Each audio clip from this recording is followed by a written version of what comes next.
When I did the video, South Tower Smoking Guns, I called attention to the downward moving projectile that raced ahead of the rest of the falling debris while trailing white smoke.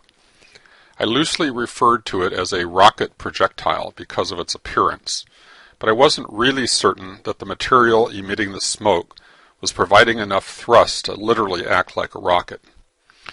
I assumed that the fast downward projectile was kicked downward by an initial explosion, which gave it its high speed.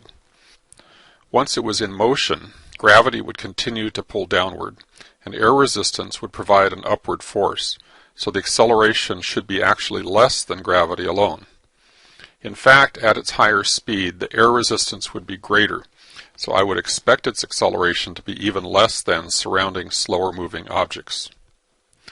This projectile came up in a discussion with Niels Harrit at the Toronto hearings. Niels believes we are seeing nanothermite in action, literally acting as a rocket propellant. I figured it was the cause of the smoke and fragmentation that we see in other projectiles, but I was not convinced that the unconfined, expanding gases on an open surface by itself would produce significant thrust. So I decided to take another look.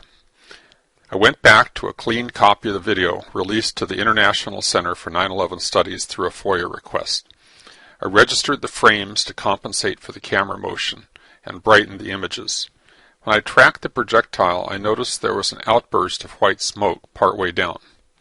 I was surprised to find that the visible outburst coincided with a slight change in direction and a very noticeable change in the downward acceleration. Prior to the outburst, the downward acceleration was about a third of gravity, as I expected. Since this object was already significantly ahead of its neighbors, this is evidence of an initial explosive kick launching it downward. In the half-second following the outburst, however, the downward acceleration rose sharply to 15 meters per second squared, or about 1.5 Gs. Thereafter, the acceleration continued, but fell back to a little less than G. The outburst gave the object a major kick, and then continued to provide enough thrust to largely compensate for air resistance. It is clear that we are looking at a very energetic material on the object. Niels is right. We are looking at a literal rocket projectile. The object, by the way, appears from other photographs to be a perimeter wall unit 30 feet long, 10 feet wide, and weighing about 4 tons.